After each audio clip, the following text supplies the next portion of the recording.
बताओ गांव का पता चलल कि गांव का प्रधान भी इनकर मतारी रहलिन।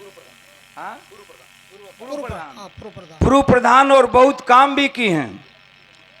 तोहर सेवा अखिलेश भैया के सेवा करके आके गांव में भी मदद करत रहलन। कुल गांव में गली रोड खड़ंजा बिछवावे ऐसा आदमी होखल बहुत कम मिलेलन। तो हमरे भाई साहब के बहुत बहुत धन्यवाद बा। कमाई में बरकत हो, जहाँ भी रहें खुश रहें स्वस्थ रहें। हम बतावत रही कि एक बिरहा हम ऐसा सुना दी कि वीर रस और करुण रस का दोनों मजा चली आवे। और भाई कुछ कहत भी लोग हवन, गाना कोनो पुरान ना होके इतिहास गवाह बा। इतिहास ऐसा चीज बा अब अल्लाह उदल दूसर केहू ना होई, राम दूसर केहू ना होई, रहीम दूसर केहू ना होई, भगत सिंह दूसर केहू ना होई, चंद्रशेखर आजाद दूसर केहू ना होई। वही लोग के गाता हमन के खोज के इतिहास में से गाइला जा। ऐसा हम गाना गावत बानी कि कबो ही गाना गाइला तो जब गाइला तब जनला की गाना नए बा। आज तक की पुरान होखबे न कइल।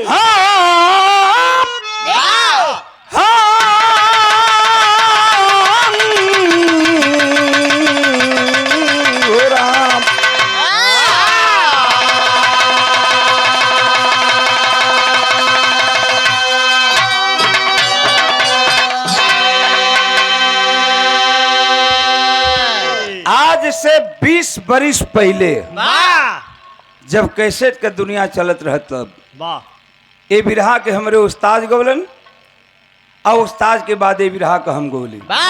4 लाइन भूमिका है, कवि ने लिखा है क्या?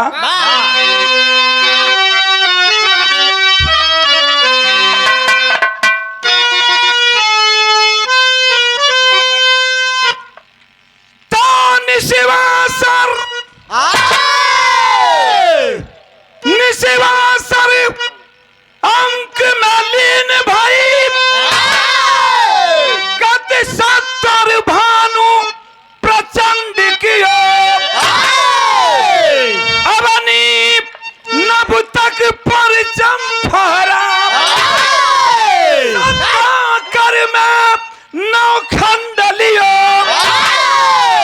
9 खंड छत्र ले अभिमानी घायल नगासियामनी तल की अति जुल्म मौत का नर्तन लकी परसू की ठोर नहीं पलकी।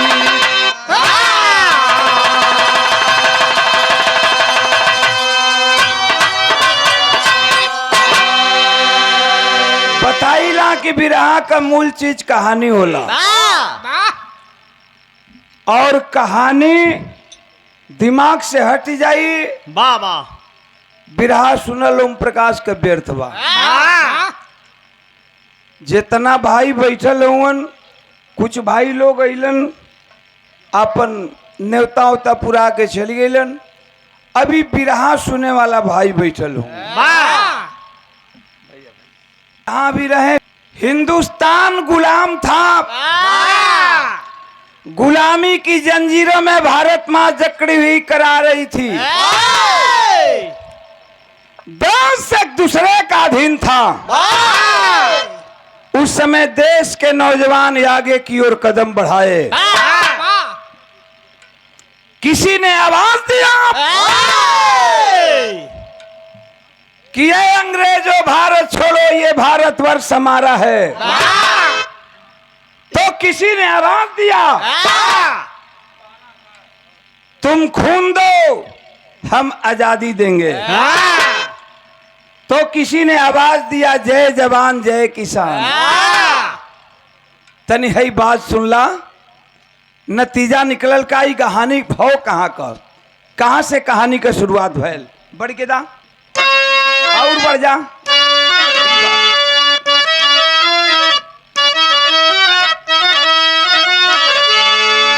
अरे कानपुर शहरिया में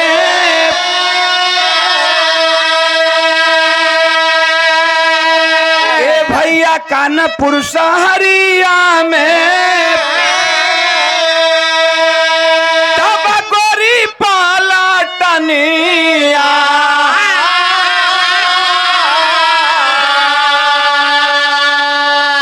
बिटियन के पकड़े धधाया हो। भैया धीरे से जबरी पकड़ी पापी हाय लुटलनी जतिया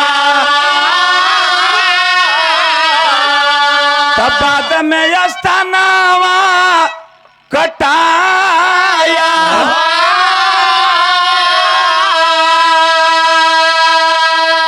हिंदुस्तान गुलाम था, गुलामी की जंजीरों में भारत माँ जकड़ी हुई करा रही थी। दास दूसरे का अधीन था। अरे भैया उस समय एक अंग्रेज आया हमारे हिंदुस्तान के अंदर जिसका नाम था हेनरी कप्तान। और हेनरी कप्तान कानपुर शहर के अंदर आकर के तहलका मचा दिया। हमारी माँ बहन को पकड़ता था साला कुत्ते का औलाद। हिंदुस्तान की लड़कियों की, बेटियों की, बहनों की इज्जत तो लुटता ही था, इज्जत के साथ साथ दोनों स्तन कटवा लिया करता था। इसी मार्फत में एक माँ प्रभा नाम की स्त्री पकड़ी गई। माँ प्रभा नाम की स्त्री पकड़ल गई। अंग्रेज पकड़ लिहलस, ऐलान कर दिया कि काट लो इसकी दोनों स्तन। जबकि माँ प्रभा के गोद में छोटा सा मासूम बेटा है। हाथ जोड़कर रो करके हेनरी कप्तान से कहती है, क्या कहती है बाबू?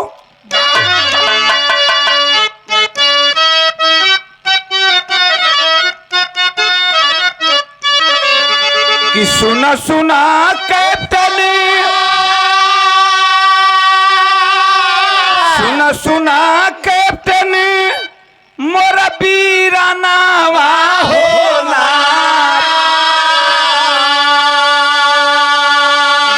अब भैया जनी काट मोरा आशा तानावा होना।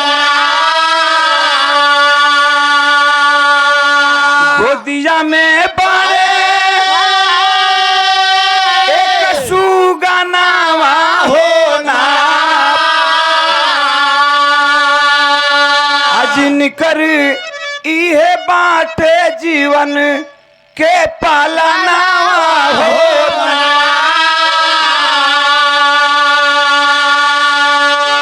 रोती रह गई कि भैया इन स्तन को मत काटो, मेरी स्तन काट दोगे मेरा मुन्ना मासूम छोटा सा नन्हा मुन्ना बालक है मर जाएगा दूध के बगैर तड़प तड़प करके। लेकिन वो साला कमीना कुत्ते का औलाद नहीं माना।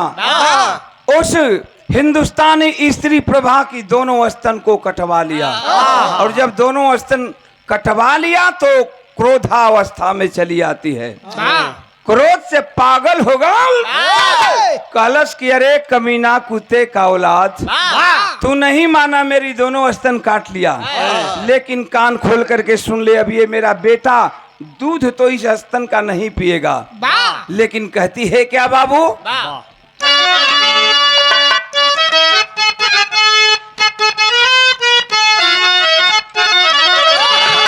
फिल्म का नाम दोस्ती और गाना का लाइन बा का फिल्म से सुंदर हमारे बिरहा का लाइन दिहल गई कि काट लिया तूने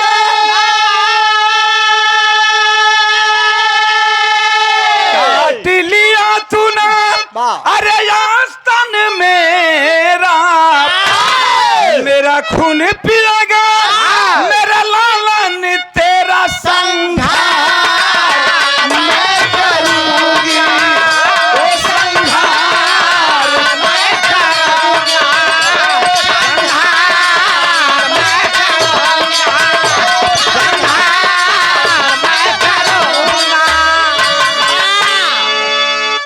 संहार मैं करूंगी।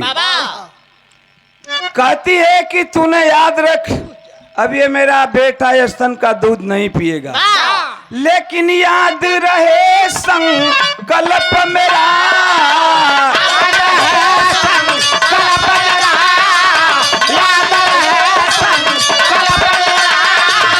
काटूंगी कभी ये शीश तेरा रे दोस्त, अरे भाई तोरे काट काट संहार मैं करूंगी,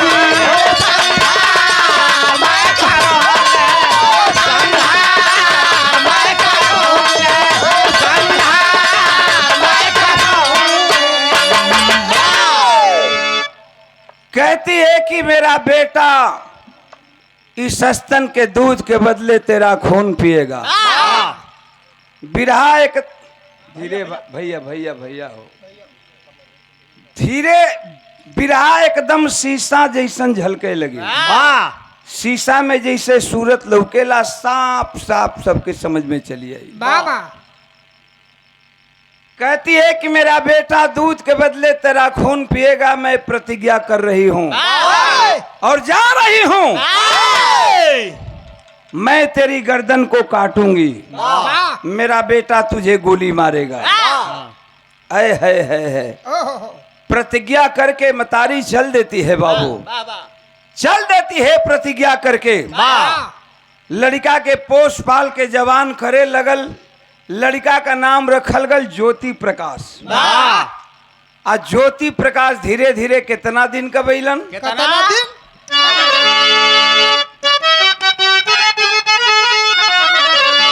कि दिनवा गिनता पीता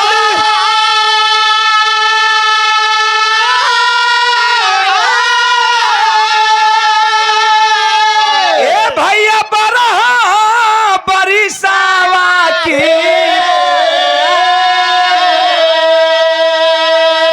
अरे 17 बरिसावा के होई गईल पुतावा।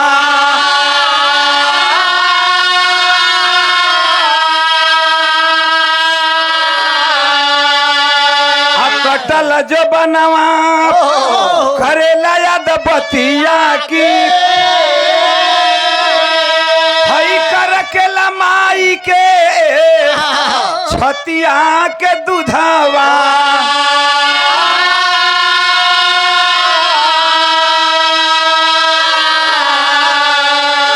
वही ज्योति प्रकाश आज 17 वर्ष का हो चुका, जो जब मां की स्तन हेनरी कप्तान काटा था उस समय मात्र 2 वर्ष का था।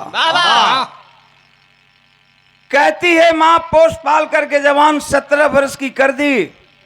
17 वर्ष की अवस्था में ज्योति प्रकाश आज अपनी मां से सवाल कर बैठा है। पूछा कि मां, मैं हर मां बहनों की स्तन को देखता हूं, लेकिन तेरा दोनों स्तन क्या हुए? क्या मैं तेरे दोनों स्तन का दूध नहीं पिया हूं? का हम तोरे स्तन का दूध नहीं खी पियले? मतारी के आंख से आंसू गिरे लगे। कलश की साबस बेटा, जिस दिन का इंतजार था वो दिन आ गया।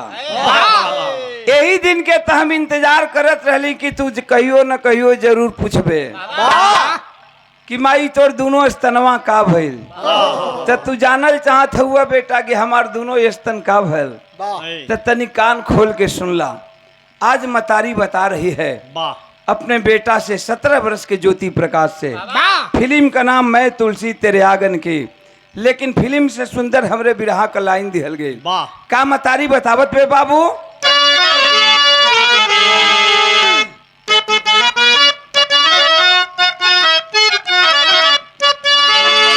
कहलस की बेटा दुश्मन तेरा, बेटा दुश्मन तेरा काटा स्तन मेरा। अरे माँ के बदला तू ले, माँ के बदला तू ले, चाहे फांसी पर झूले। ये धरती धरती ये धरती ये धरती लहू मांगती है, लहू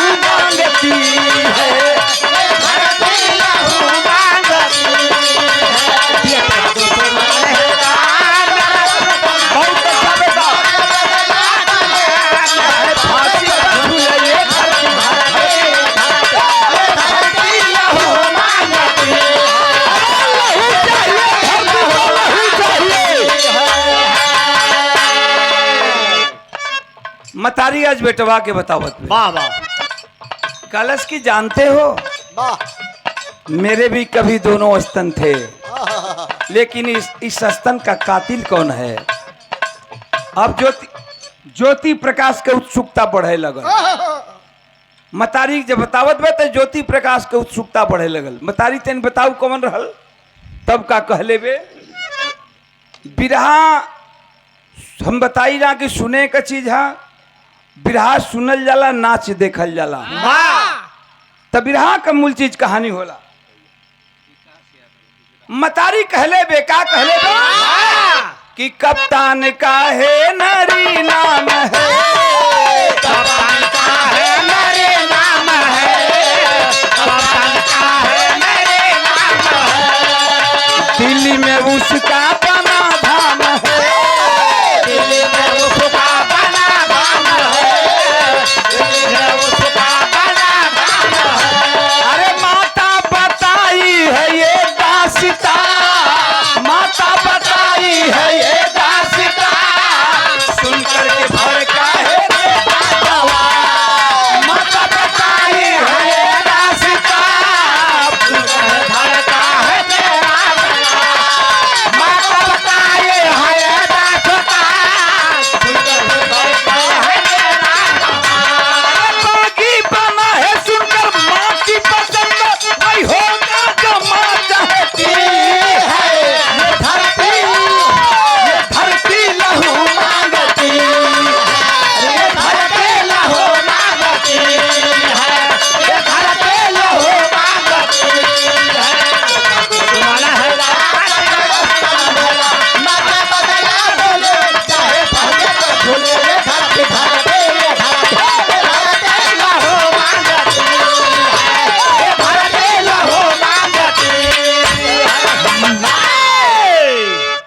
कहलस की हेनरी कप्तान मेरी स्तन को काटा है, वाह और आज कानपुर शहर छोड़ करके बदली कराकर दिल्ली चला गया। लड़का कहलस की अच्छा। अब लड़का सोचल कलश मतारी के अगर दूध की कसम है, वाह मेरे स्तन के दूध के एक बूंद भी तेरे रगों के अंदर गया होगा तो जा। मैं प्रतिज्ञा की थी कि मेरा बेटा जवान होकर तुझे गोली मारेगा, जा करके अपनी माँ की स्तन का बदला ले ले। कवन ऐसन बेटा हो जवन मतारी है तना ललकारत बे, अब बेटवा का रोआ ना फड़फड़ा जाई। आज ज्योति प्रकाश कैलस का बाबू और बढ़ के दा।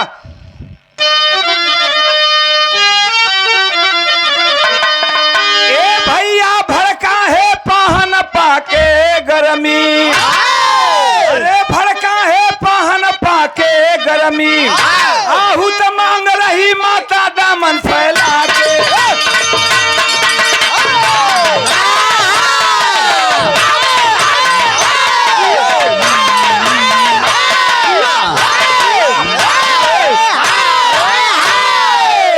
आए भैया सही है बेटा।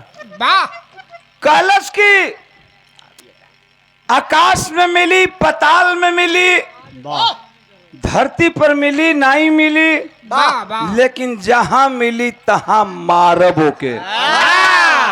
ज्योति प्रकाश घर से निकल पड़ा हेनरी कप्तान की तलाश में। नतीजा निकलल का बाबू,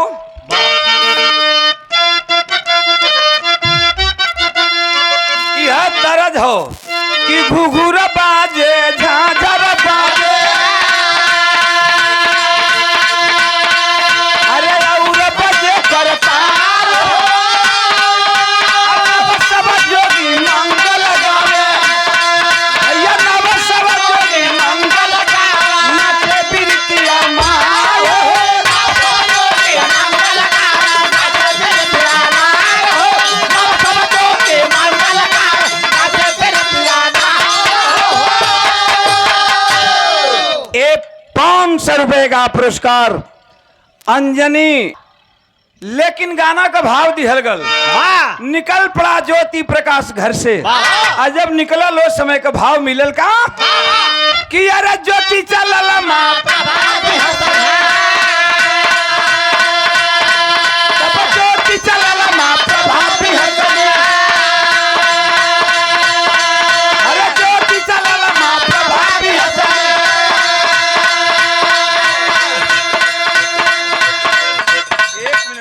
का कर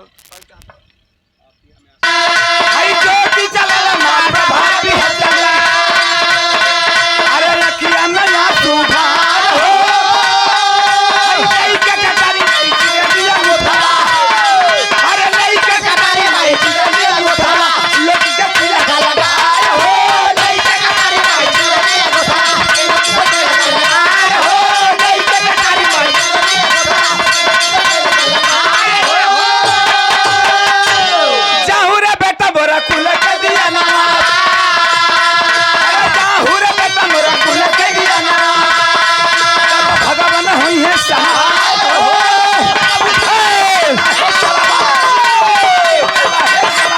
मेरा भगत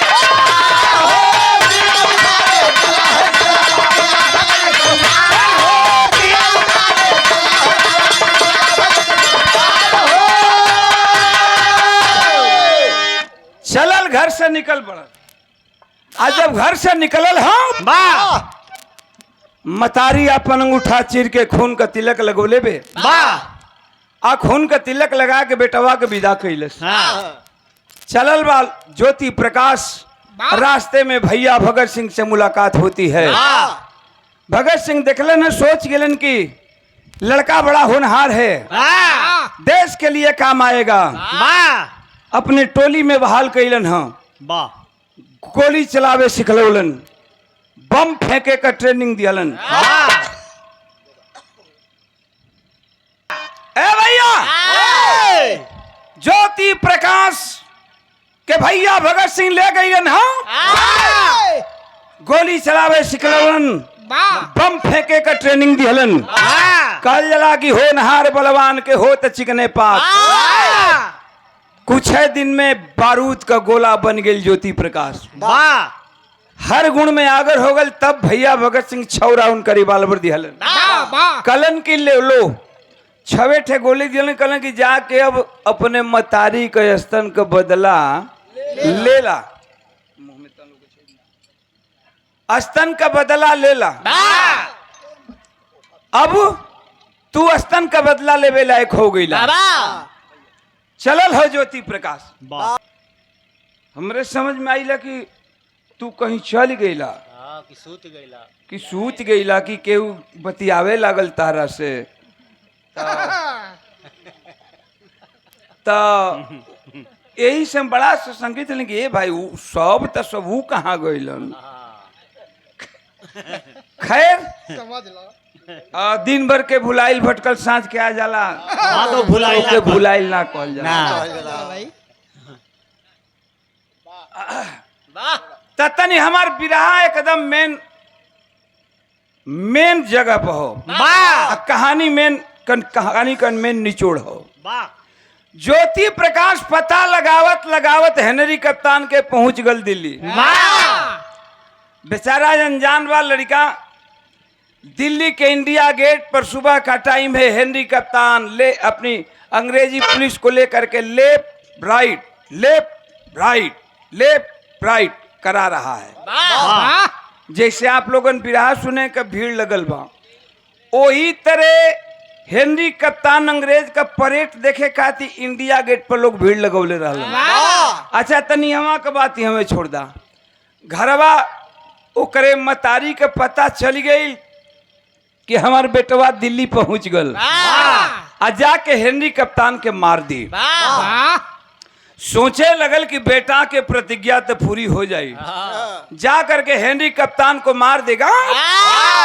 लेकिन मेरी प्रतिज्ञा पूरी नहीं हो पाएगी उस कमीना कुत्ते की औलाद से मैंने कसम खाई है कि मेरा बेटा गोली मारेगा और मैं तेरी गर्दन को काटूंगी मेरा बेटा यस्तन के दूध के बदले तेरा खून पिएगा मेरी प्रतिज्ञा अधूरी रह जाएगी अच्छा तो बारे हिंदुस्तान को मेहरारू उठौलस कटारी अब चल पड़ल दिल्ली सवेर का टाइम बा पहुंचल बे दिल्ली दोनों और भीड़ लगल बा लेफ्ट साइड में राइट साइड में बाएं भी भीड़ हो दाहिने भी भीड़ हो अब बीच में हेनरी कप्तान अपने सैनिकन के लेके लेफ्ट राइट परेड करावत हो परेड करावत हो तब तक मतारी पहुंच गई।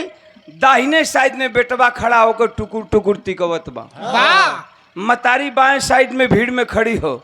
समझ गई मतारी कि आए है हमार बेटवा पहचानत ना बा कि के बा, एकर दुश्मन इहे बा, नहीं तो अब तक तब मार देले होत गोली। बाहरे हिंदुस्तान के मेहरारू अपने बेटा के कह के रोम रोम में जोश भरत बे। का कहले बे चांद पुतली का गजल।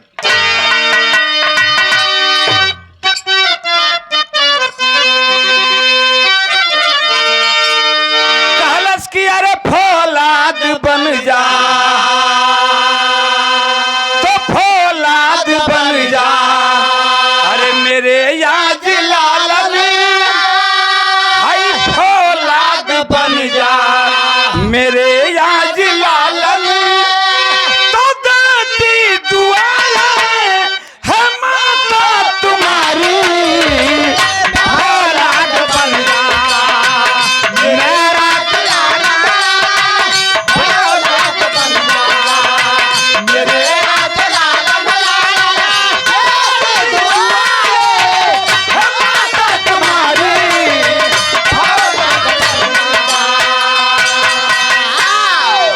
बेटवा तमक के तिकौले बा।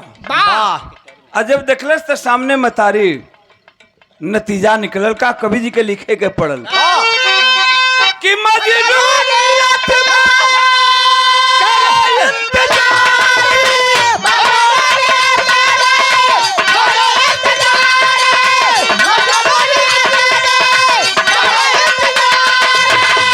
समझौला से अपना वो पिस्तौल निकली तो गर जाए नाहरी, अरे गर जाए नाहरी, अबे साले गिदड़ अब गर जाए नाहरी, तो अबे साले गिदड़ लहू में सलेगी या पीट हमारे, गर जाए नाहरी, अबे साले गर जाए नाहरी, अबे साले लहू में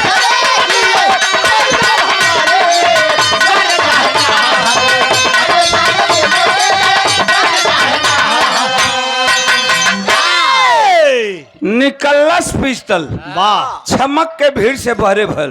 वाह सामने हेनी कप्तान के कहलस कि अरे साला कमीना कुत्ते का औलाद, मैं उस देश की वासी हूँ जिस देश में गंगा बहती है। हाँ भैया भगत सिंह पैदा हुए, हाँ भैया उधम सिंह पैदा हुए। इनकलाब भारत माता की, भारत माता की कह के मरलस 3 गोली। मम्मा ढुनमुनिया खाए लगलन। अजमा मरलस 12 हिंदुस्तान के औरत वाह म्यान से तलवार खींच लिहलस दौड़ के आ तलवार लेके दौड़ल बे आ जाके हेनरी कप्तान के गर्दन पर मरलस खचाक से, गर्दन कट के गिरल फचाक से। तो जब मार दिया है गोली को, जब मार दिया है गोली को, हेनरी का सीना छाट दिया, ता चल पड़ी कटार लिए पापी की गर्दन काट लिया। गर्दन काट के और करे बाल के चंगुल में पकड़ के आ यही तरह मतारी उठोले बे। वाह मुड़ी हाथ में हो, शरीर पूरा जमीन पर हो, खून हर हर हर हर बहत हो।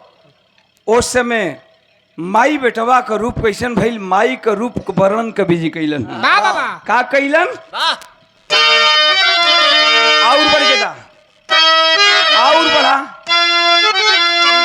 उतना कह दिहलस काहे का जूरी लेके खून ना पी सकत हो, लेके खून पियत बा। तब तक अंग्रेजों की नजर पड़ गई एक पुलिस की, अंग्रेजी पुलिस की। सोच गया साले भग जाएंगे। तबले अंग्रेज कैले का बा कि तबले अंग्रेज पापी गोलियां चलावले बा।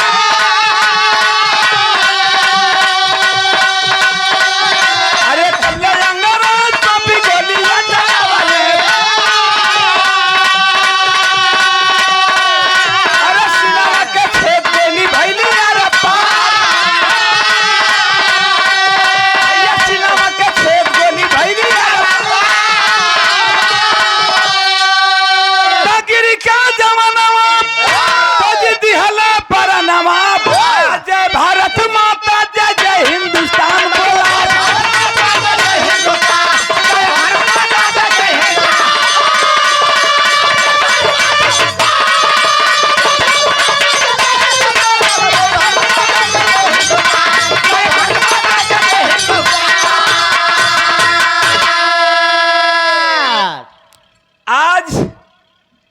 माँ कहती है कि बेटा हम लोगों का प्रण पूरा हो गया, चलो भग चलें।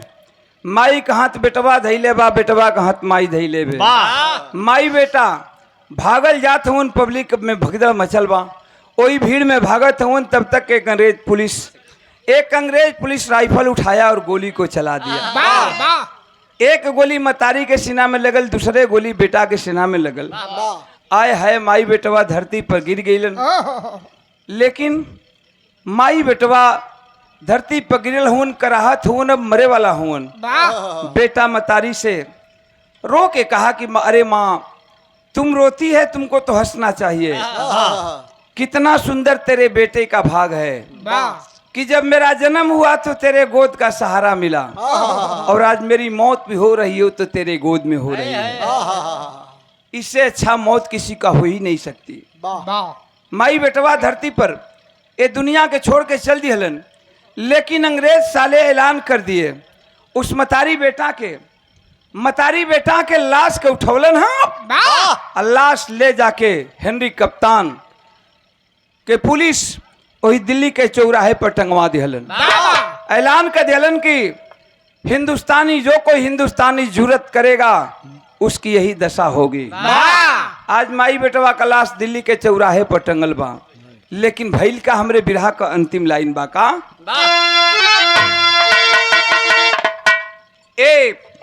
हमरे अनिल भैया नेताजी, आप विक्रमा इंटर कॉलेज के संस्थापक हों और गांव के प्रधान भी हों। भैया के बहुत बहुत प्रणाम बा। समाजवादी पार्टी के सच्चा सिपाही भी हों, हमार साथी भी हों, भाई भी हों। बहुत बहुत धन्यवाद बा। और माई बेटा के अमर हो गई दोनों की कहानियां, माई बेटा के।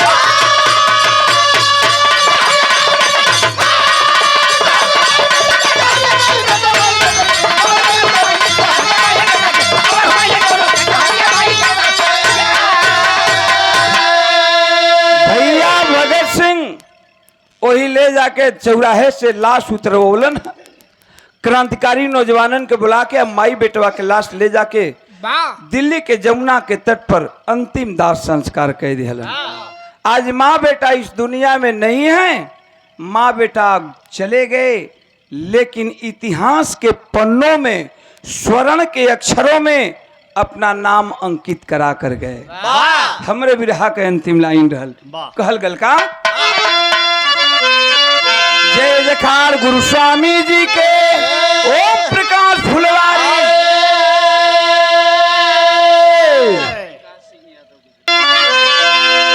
कि अरे भड़का है पान पाके गरमी,